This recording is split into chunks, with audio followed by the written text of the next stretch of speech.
Hello students, बहुत बहुत स्वागत है आपका हमारे यूट्यूब चैनल पर। तो आज के सेशन में हम क्लास 12 100 मार्क्स हिंदी का एक वेरी इंपॉर्टेंट चैप्टर नंबर 12 ये पदखंड का हार जीत का पूरा संपूर्ण हिंदी अर्थ और क्वेश्चन आंसर डिस्कस करने वाले हैं। साथ ही आज हम क्वेश्चन बैंक के इस चैप्टर से जितने भी क्वेश्चन आए हैं एग्जामिनेशन में वो सारे डिस्कस करेंगे, इसलिए वीडियो में बने रहिएगा। और चलिए वीडियो को स्टार्ट करते हैं।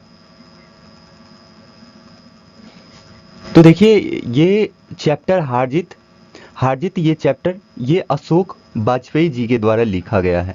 ये अशोक वाजपेयी जी के द्वारा लिखा गया है इस चैप्टर को, और इस चैप्टर का नाम है हारजीत। तो पहले हम लोग लेखक परिचय करते हैं, उसके बाद हम चैप्टर पर चलेंगे। तो देखिए, लेखक परिचय में देखते हैं। लेखक परिचय में सबसे पहले ये हारजीत किन के द्वारा लिखा गया है, तो अशोक वाजपेयी जी के द्वारा। इनके लेखक कौन है? अशोक वाजपेयी के द्वारा लिखा गया है।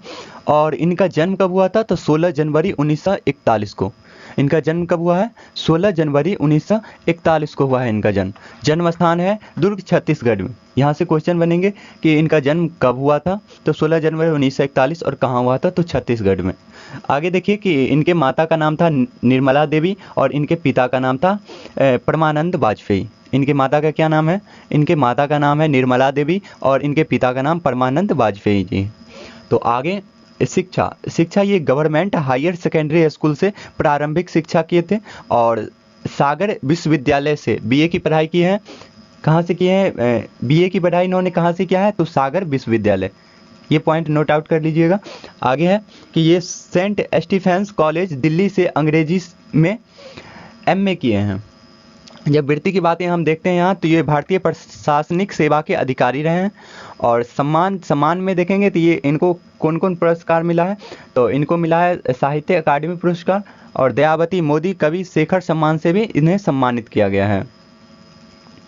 तो आगे इनकी कृति देखते हैं, तो इनकी बहुत सारी कविताएं इन्होंने लिखी है, उनमें से कुछ इसमें दिया गया है। तो इनमें से कुछ प्रमुख हैं जो मैं आपको बता रहा हूँ। तो इनमें से है कि कहीं नहीं वहीं, एक पतंग अनंत में। कौन सा है? एक पतंग अनंत में, शहर अब भी संभावना है, शहर अब भी संभावना है, थोड़ी सी जगह, आविन्यो, फिलहाल, फिलहाल, फिलहाल यहाँ पे है। और तीसरा साक्ष्य, बहुरी अकेला। ये सब इनके लेखक परिचय में आ जाते हैं। तो आगे हम लोग अब चलते हैं चैप्टर पर चलिए चलते हैं। तो देखिए, ये हार जीत ये चैप्टर है, ये एक गद्य कविता है।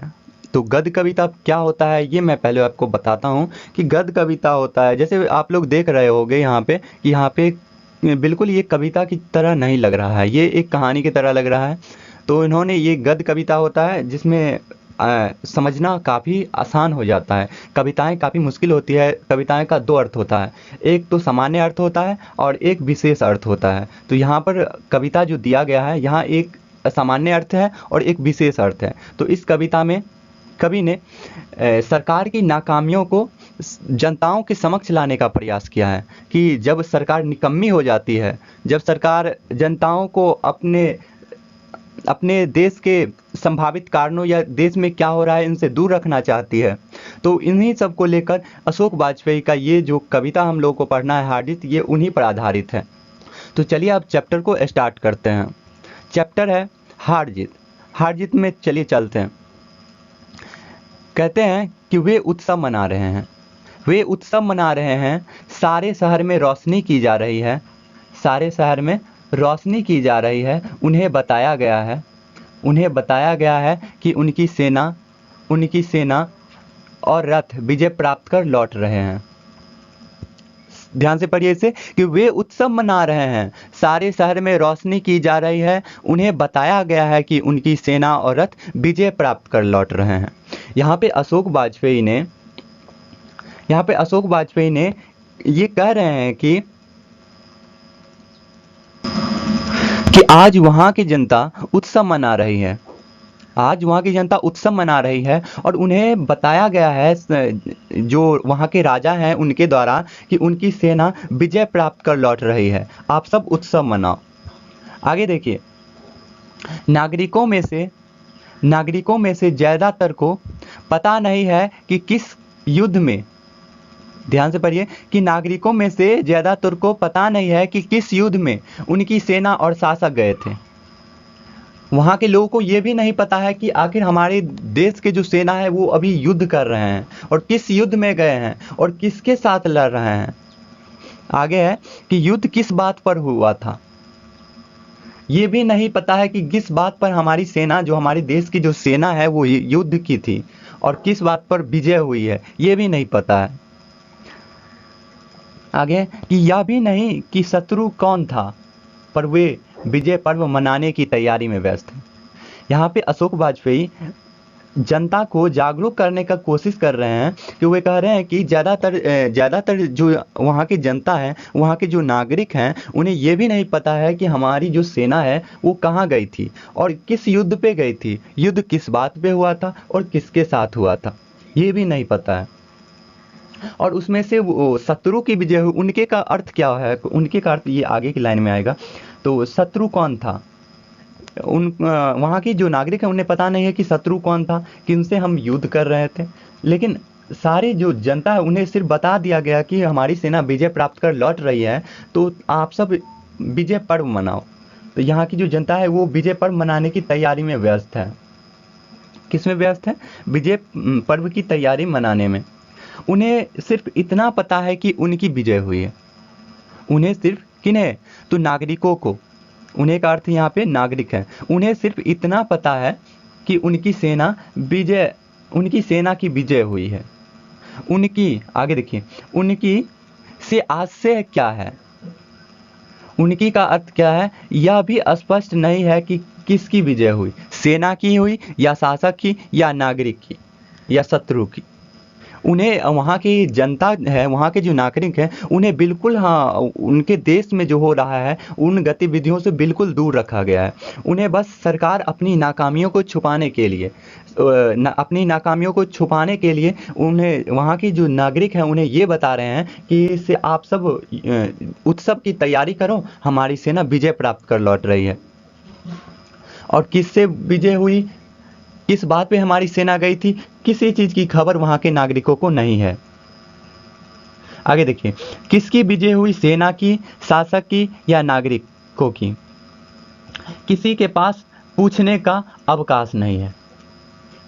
ये देखिए, किसी के पास पूछने का अवकाश नहीं है। और वहाँ की जो नागरिक है इतनी भोली भाली है कि कोई भी सरकार से ये भी नहीं प्रश्न पूछ रहा है कि किस बात पे विजय हुई है, हमारी सेना कहाँ गई थी और किनसे हमारा युद्ध हुआ था और किनकी विजय हुई, शत्रु पक्ष की विजय हुई या हमारी विजय हुई है, ये भी नहीं पता और कोई पूछना भी नहीं चाह रहा है। सब अपने आप में मस्त है। आगे, नागरिकों को नहीं पता कि कितने सैनिक गए थे। नागरिकों को बिल्कुल नहीं पता है कि कितने सैनिक गए थे युद्ध में और कितने विजयी वापस आ रहे हैं।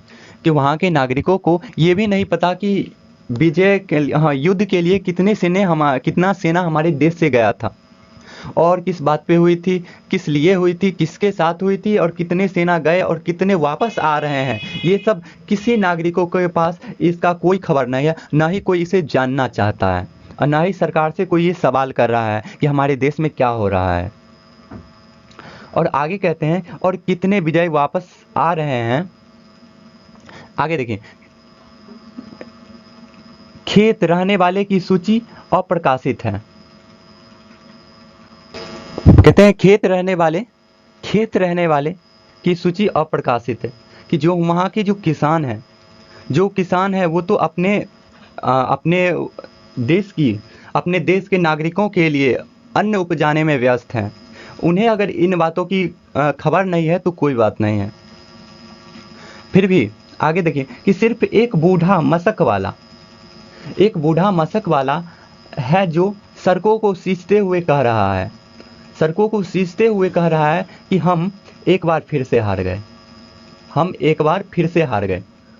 कि वहाँ एक बूढ़ा मशक वाला है, उन्हें पता है कि हमारी सेना कहाँ गई थी और किससे युद्ध हुआ था, लेकिन उसका ये काम नहीं है कि वो बताए। आजकल हमारे देश में ऐसा ही हो रहा है। अधिकतर लोगों को हमारे जो राजनीति में हो रहा है उनके बारे में बिल्कुल खबर नहीं होती है, और जिसे कुछ खबर होती है तो सरकार उसे कुछ पैसे देकर अपने पक्ष में करना चाहती है।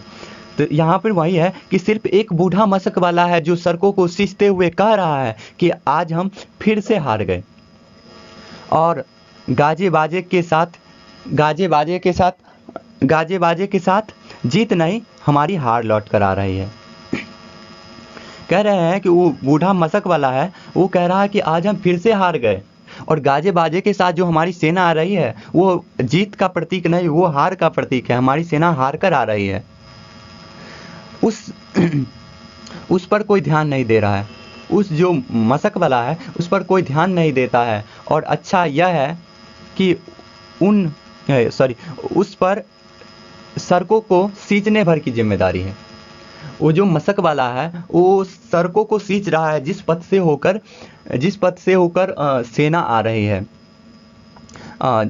उसके जो सम्मान में जब सेना आती है तो उनके सम्मान में वहाँ की जो ये मशक वाला है वो उनके सम्मान में वहाँ की सिंचाई कर रही है, ताकि उत्सव हो, अच्छे से हो। और जब उस पथ से होकर सैनिक जाए और राजा जाए तो उनके आंखों में धूल न पड़े, उनके शरीर पर धूल न पड़े। आगे है कि सच को दर्ज कराने या बोलने की नहीं। जो मशक वाला है उनको बस इतनी जिम्मेदारी दी गई है कि सड़कों को सींचने भर की। उन्हें मालूम है कि हमारी देश में क्या हो रहा है, लेकिन उन्हें बताने की जिम्मेदारी नहीं दी गई है, और उनके बातों पर कोई भरोसा भी नहीं कर रहा है। तो ये था हार जीत का पूरा लाइन बाय लाइन एक्सप्लेनेशन। तो समझ चुके हैं होंगे आप लोग इसे। तो चलिए इसे अब आगे देखते हैं। आगे देखिए, मैं इसे तोड़ कर फिर अलग अलग इसका जो क्वेश्चन आते हैं यहाँ से कि भावार्थ स्पष्ट करने के लिए, इसलिए मैं इसे तोड़ कर लाया हूँ। तो यहाँ से मैं फिर से स्पष्ट कर देता हूँ कि वे उत्सव मना रहे हैं, सारे शहर में रोशनी की जा रही है। उन्हें बताया गया है कि उनकी सेना और रथ विजय प्राप्त कर लौट रहे हैं। इसका क्या अर्थ है? इसका भावार्थ पूछेगा अगर लिखने के लिए, तो आप लिखिएगा कि प्रस्तुत पंक्तियां हार जीत शीर्षक गद्य कविता से ली गई है।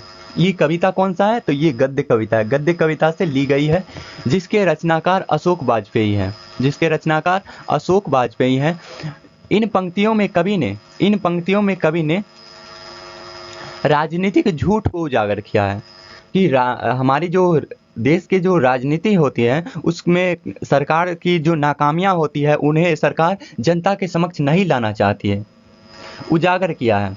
आगे देखिए, कवि कहते हैं कि नेता जनता को दिगंबित करते हैं और उन्हें वास्तविकता से दूर करते हैं। कि नेता तुरंत कुछ ना कुछ नया फैसला करते हैं जिससे जनता का ध्यान आकर्षित ना हो उनके नाकामियों की तरफ, उन्हें किसी न किसी चीज़ में भटकाया जा सके। ऐसा कुछ नेता लोग करते रहते हैं। आगे देखिए, वाजपेयी जी ने इस कविता में जनता और शासक का सही चित्रण प्रस्तुत किया है। शासक वर्ग भोली भाली जनता को गुमराह करके खुद सुख भोगती है। कवि ने जनता को जागरूक करने का प्रयास किया है। तो फिर से मैं यहाँ पे इसीलिए लिख दिया हूँ ताकि आप सब बिल्कुल समझ जाए। तो चलिए, ये लाइन का सारांश नहीं, इस लाइन का भावार्थ आप लोग समझ चुके होंगे। अगर फिर भी कोई डाउट है तो आप लोग इसे ध्यान से पढ़िए, और नहीं होगा तो फिर से वीडियो रिप्ले करके देख लीजिए, समझ में आ जाएगा। आगे देखिए,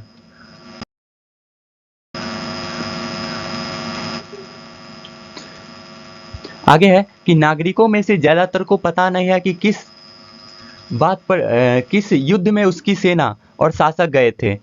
युद्ध किस बात पर था, और यह भी नहीं कि शत्रु कौन था, पर वे विजय पर मनाने की तैयारी में व्यस्त हैं। उन्हें सिर्फ इतना पता है कि उनकी विजय हुई है, उनकी से आज से क्या है यह भी स्पष्ट नहीं है। इन पंक्तियों का भावार्थ क्या होगा? तो क्या होगा इनका भावार्थ? तो आप देखिए कि प्रस्तुत पंक्तियां हार जीत शीर्षक गद्य कविता से ली गई है। और जब आपको भावार्थ पूछेगा तो आप ये लिखना बहुत ज़रूरी है, क्योंकि यहाँ से आपको अगर ये 5 नंबर में अगर आपको पूछता है ये क्वेश्चन भावार्थ, तो आपको वहाँ से ये चैप्टर का नाम और जो उसके राइटर है उनका नाम लिखोगे तभी वहाँ से आपको 2 नंबर मिलते हैं, और उनका जो लाइन का एक्सप्लेनेशन करोगे तो वहाँ से आपको 3 नंबर और मिलेंगे, तो टोटल 5 नंबर मिलेंगे। तो ये छोड़ना नहीं है, आपको जितना बार पूछे उतना बार इसे लिखना है।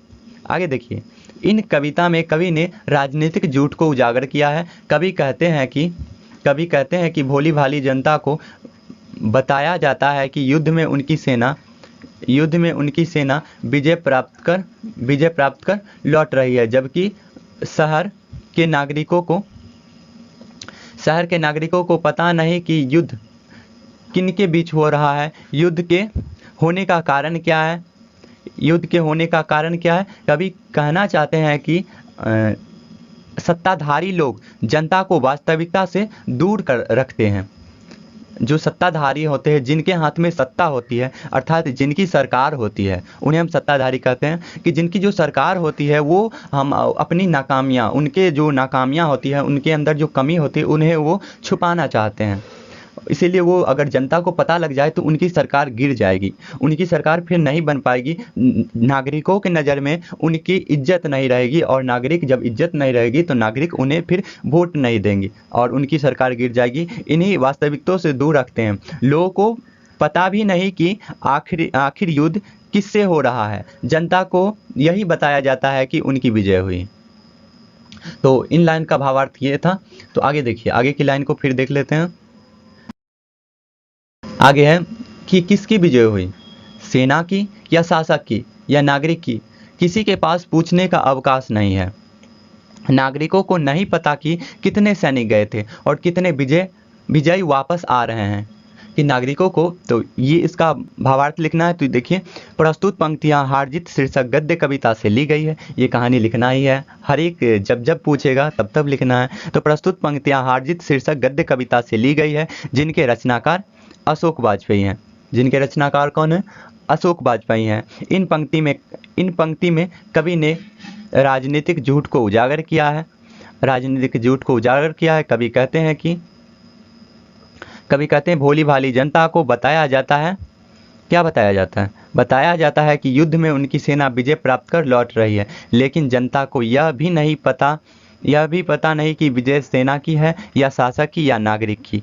यह बात पूछने के लिए किसी के पास समय नहीं है। नागरिकों को यह भी नहीं पता कि कितने सैनिक गए थे युद्ध में और कितने वापस आ रहे हैं। आगे की लाइन देखते हैं। क्या यहाँ तक किसी को कोई दिक्कत है तो लिखिए, लाइव चैट में लिखिए। जी, कोई दिक्कत तो नहीं है यहाँ तक? ओके, आगे चलते हैं। आगे देखिए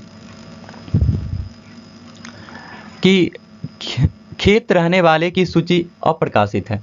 सिर्फ एक बूढ़ा मशक वाला है जो सड़कों को सींचते हुए कह रहा है कि हम एक बार फिर से हार गए हैं और गाजे बाजे के साथ जीत नहीं, हार लौट कर आ रही है। उस पर कोई ध्यान नहीं देता है, और अच्छा यह है कि उस पर सड़कें सींचने भर की जिम्मेदारी है, सच को दर्ज करने की और बोलने की नहीं। सच को बोलने की जिम्मेदारी नहीं है उनकी। इनका भावार्थ लिखना है। तो प्रस्तुत पंक्तियां हार-जीत शीर्षक गद्य कविता से ली गई है, जिनके रचनाकार अशोक वाजपेयी हैं। इन पंक्ति में कवि ने राजनीतिक झूठ को उजागर किया है।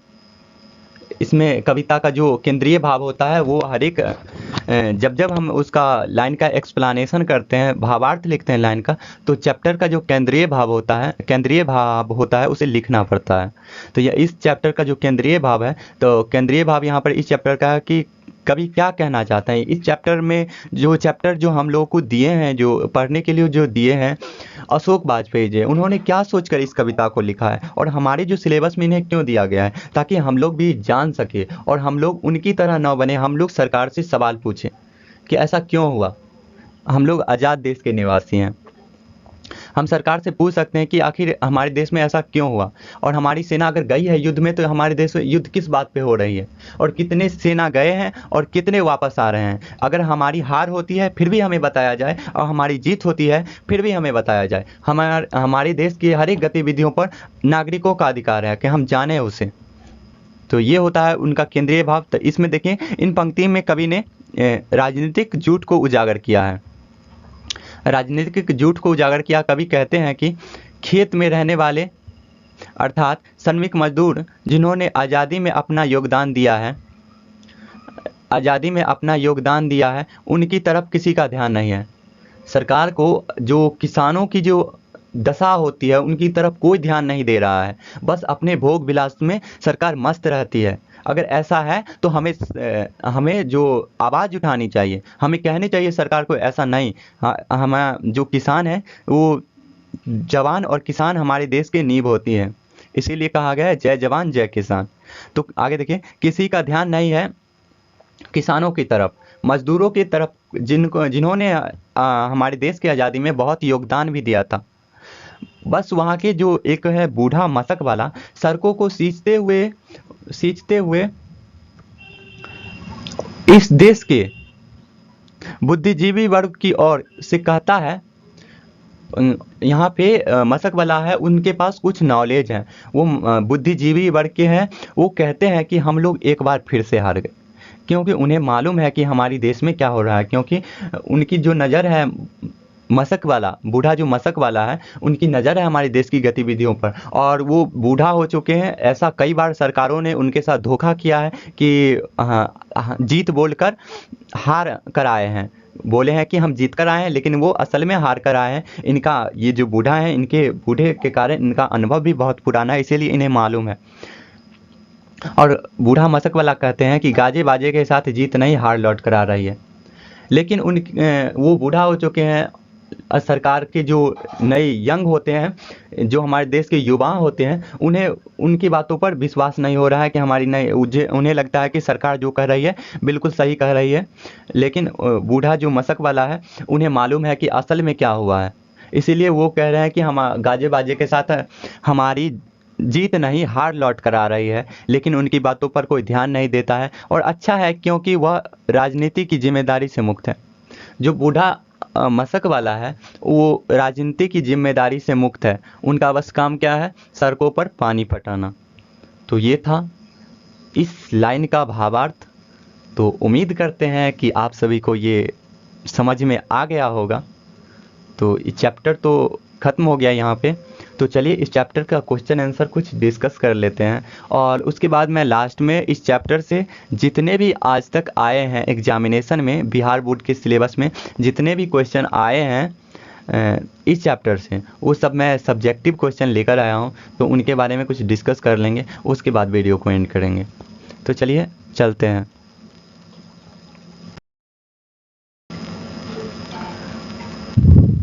तो देखिए ये चैप्टर में काफ़ी क्वेश्चन दिए गए हैं। इस चैप्टर में 10 क्वेश्चन दिए गए हैं। तो क्वेश्चन आप सब देखो, पढ़ो, ज़रूर समझ में आ जाएगा, और इसका आंसर आप लोग खुद से लिख लोगे। तो पहला क्वेश्चन है कि उत्सव कौन और क्यों मना रहे हैं। तो मैंने आपको पढ़ाया है कि उत्सव कौन मना रहा है। तो उत्सव वहाँ के नागरिक मना रहे हैं। और क्यों मना रहे हैं, क्योंकि उन्हें बताया गया है कि उनकी सेना विजय प्राप्त कर लौट रही है युद्ध से, लेकिन वास्तविकता में ऐसा नहीं है। तो इसका आंसर आप सब लिख लोगे कि उत्सव कौन मना रहे हैं। तो उत्सव नागरिक मना रहे हैं। और क्यों, क्योंकि उन्हें वहाँ के जो राजा हैं, वहाँ की जो सरकार है, उनके द्वारा बताया गया है कि उनकी जो सेना है वो युद्ध में गए थे, वहाँ से विजय प्राप्त कर लौट रहे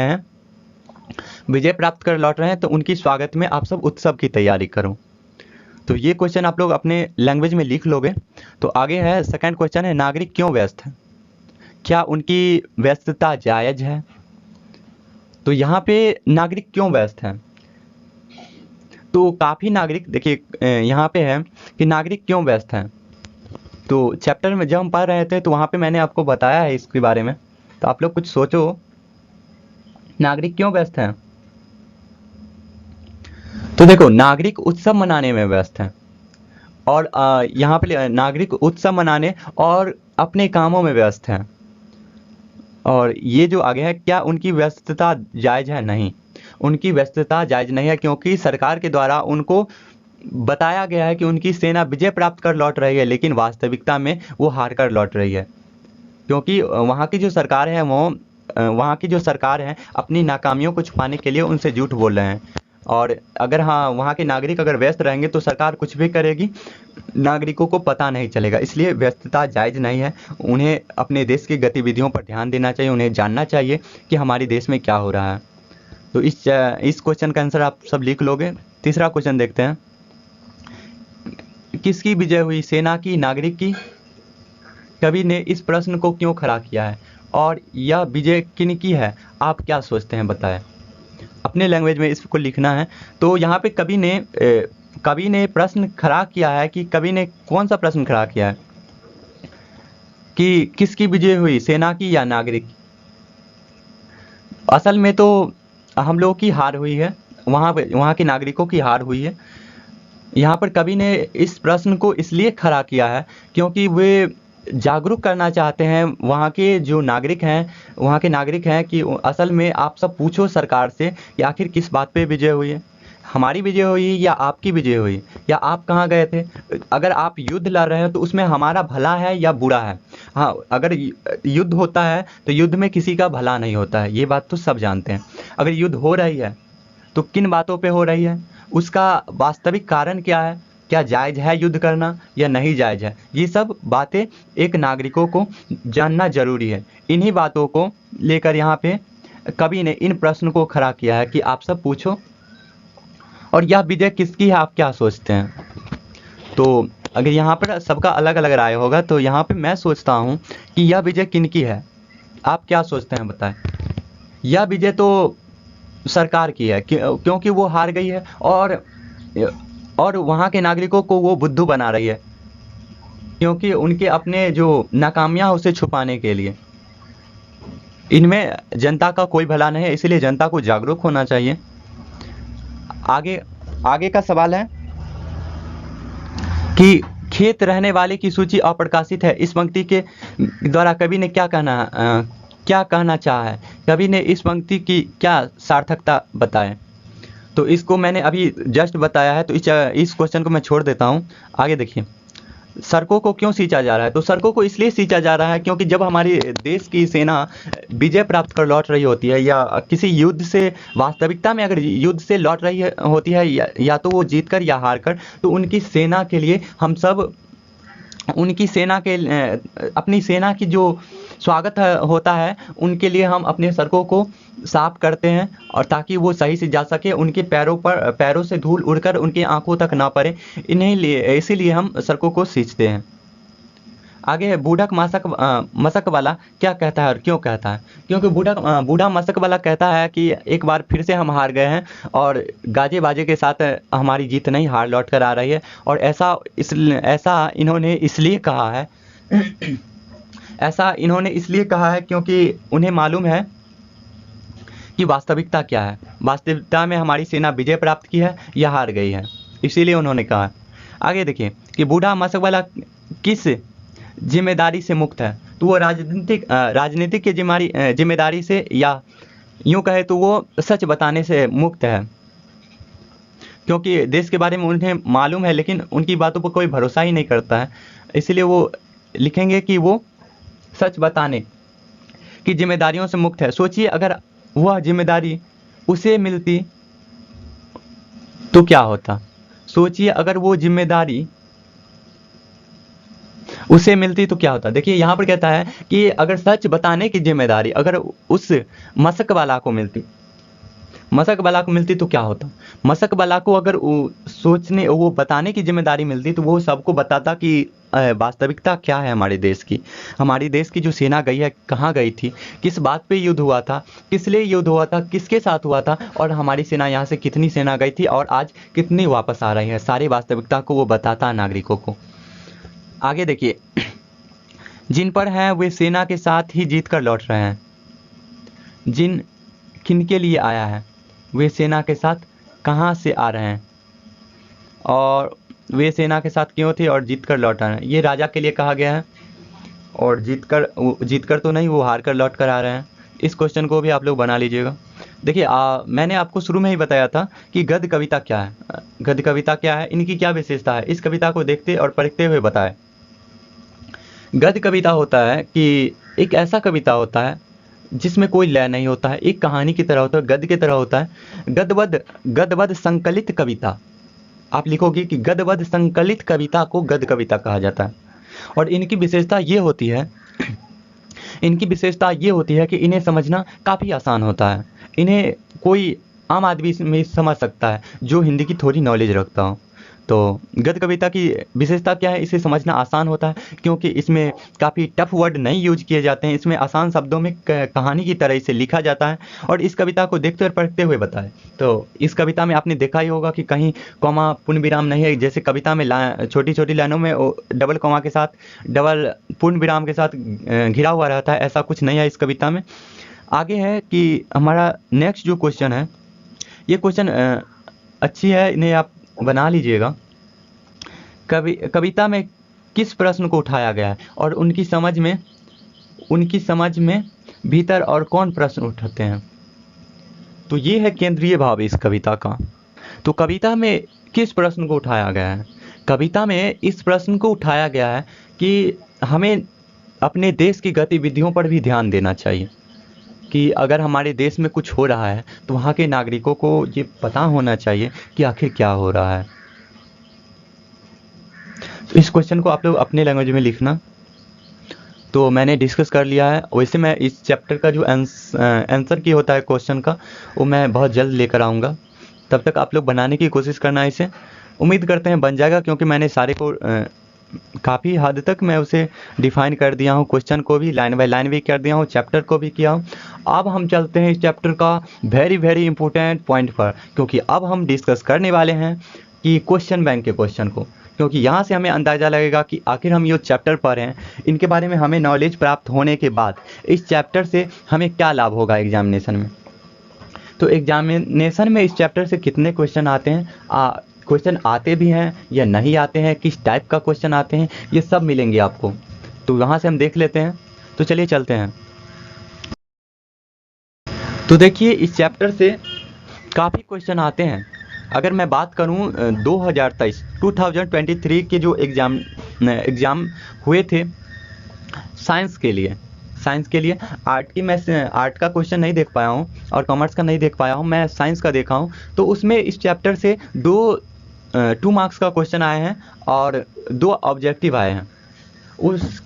उसको मैं बताता हूं, आपको थोड़ा ध्यान रखना। तो इस बार 2023 में जो क्वेश्चन आया है इस चैप्टर से, तो वो तो रिपीट नहीं करेगा इस बार, इसलिए मैं उसे नहीं लिखा हूँ यहाँ पे। ये उससे पहले का क्वेश्चन है जो मैं कट आउट प्रिंट लेकर आया हूँ, यहाँ पे मैं पेस्ट किया हूँ। तो देखिए उस क्वेश्चन को मैं बता देता हूँ वैसे।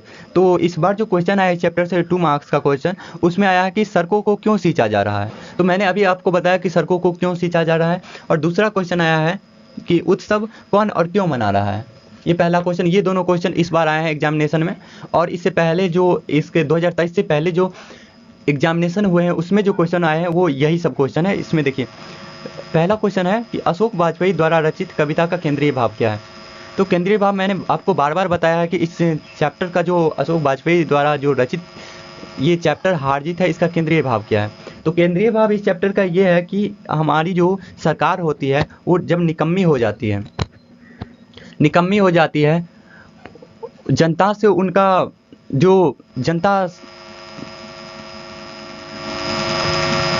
जनता के सुख दुख से उनकी जब ध्यान हटने लगता है, जब उन्हें ये लगता है कि नागरिकों को हमारे देश की गतिविधियों जानना जरूरी नहीं है, उन्हें वास्तविकता से दूर रखने की कोशिश किया जाता है। तो इन्हीं सब को लेकर अशोक वाजपेयी ने इस चैप्टर के माध्यम से नागरिकों को यानी कि लोगों को जागरूक करने का प्रयास किया है। तो इस चैप्टर का केंद्रीय भाव तो यही होगा। यहाँ पे उत्सव का क्या तात्पर्य है। उत्सव का क्या तात्पर्य है ये देखिए, ये क्वेश्चन आया है 2015 में, एनुअल में आया है। सारे क्वेश्चन एनुअल में है, एक मतलब एनुअल होता है, वार्षिक परीक्षा में आया है। पहला क्वेश्चन ये जो देखिए ये 2018 में आया है एनुअल में। और तीसरा क्वेश्चन है सड़कों को क्यों सींचा जा रहा है, अभी मैंने आपको बताया है। और यहाँ पे देखिए दूसरा क्वेश्चन उत्सव का क्या अर्थ है। उत्सव का अर्थ है कि जो सेना आ रही है उसके स्वागत में आप लोग कुछ ना कुछ करो, उनकी स्वागत में आओ, सड़कों को साफ करो, पानी पटाओ, यानी कि विभिन्न प्रकार की गतिविधियों जो उत्सव में होता है वो सब यहाँ पर सैनिक के लिए और राजा के स्वागत में किया जा रहा है। आगे देखिए तीसरा क्वेश्चन, सड़कों को क्यों सींचा जा रहा है, ये मैंने जस्ट आपको बताया है। तो उम्मीद करते हैं कि चैप्टर अगर आप समझ गए होंगे तो सारे क्वेश्चन आपको बन जाएंगे। दीर्घ उत्तर ये देखिए, दीर्घ उत्तर ये है कि हार जीत कविता में मशक वाले की क्या भूमिका है। हार जीत कविता में ये कौन कविता है, तो ये गद्य कविता है। तो हार जीत कविता में मशक वाले की क्या भूमिका है, ये 2019 एनुअल में पूछा गया है। ये भी काफ़ी वीवीआई क्वेश्चन है, क्योंकि 2019 में पूछे ये सारे क्वेश्चन है, इसे रिपीट कर सकता है बोर्ड एग्जाम, जो एग्जामिनेशन में रिपीट कर सकता है क्वेश्चन को। इसलिए इस पांचों क्वेश्चन को आप लोग जरूर बना लीजिएगा कि चैप्टर से थोड़ी अगर नहीं भी बनते हैं तो फिर भी कोई बात नहीं है, लेकिन इस यहाँ से आपको अंदाज़ा लग जाएगा कि आखिर बोर्ड एग्जामिनेशन में किस टाइप के क्वेश्चन आते हैं। मशक वाला की भूमिका मैंने बहुत बार आपको बताया है, चैप्टर का मैं जब लाइन बाय लाइन एक्सप्लेनेशन कर रहा था उस समय भी बताया था, और उसके बाद जब मैं भावार्थ बता रहा था उस समय भी मैं आपको बताया इस चैप्टर के बारे में, मशक वाले के बारे में। और जब मैंने क्वेश्चन आंसर डिस्कस किया है उस समय भी मशक वाले के में बताया है। तो अब फिर बताऊं ये तो अच्छा नहीं होगा। तो आप सब उम्मीद करते हैं इसे लिख लोगे। ये 5 दीर्घ उत्तर ये है, इसे थोड़ा लंबा आंसर जाएगा, इसका लिख लेना। और आगे है कि हार जीत कविता का सारांश क्या है। तो हार जीत कविता का सारांश की लिखना कि प्रस्तुत कविता हार जीत अशोक वाजपेयी समकालीन हिंदी के महान कवि अशोक वाजपेयी द्वारा रचित है, और इस चैप्टर में कवि ने सरकार की नाकामियों को दर्शाने का, जनता के सामने प्रस्तुत करने का कोशिश किया। यही सब लिखना, और उम्मीद करते हैं लिख लोगे आप सब। तो जो चैप्टर ये मैंने आपको पढ़ाया है इसमें कहीं किसी भी प्रकार का कोई दिक्कत, कोई समस्या हो तो आप सब बताएं। लाइव चैट में नहीं तो आप सब कमेंट में लिख देना, मैं कमेंट पढ़ लूँगा आप सबके, और फिर मैं नेक्स्ट लेक्चर में मैं आपके कमेंट का रिप्लाई भी दे दूंगा। अगर किसी भी प्रकार का कोई डाउट हो, कोई समस्या हो तो मैं नेक्स्ट लेक्चर में आपको बता दूंगा उस सब। ये चैप्टर काफ़ी इंपॉर्टेंट है, क्योंकि यहाँ से इस बार 6 मार्क्स का क्वेश्चन पूछा है हिंदी में, 6 मार्क्स का। तो इस बार भी आने की पूरी संभावना है, इसलिए आप सभी इसे ध्यान से पढ़ना। तो चलिए, आपको कोई दिक्कत? जी नहीं आपको दिक्कत तो फिर मैं इस वीडियो को एंड करता हूँ यहाँ पर।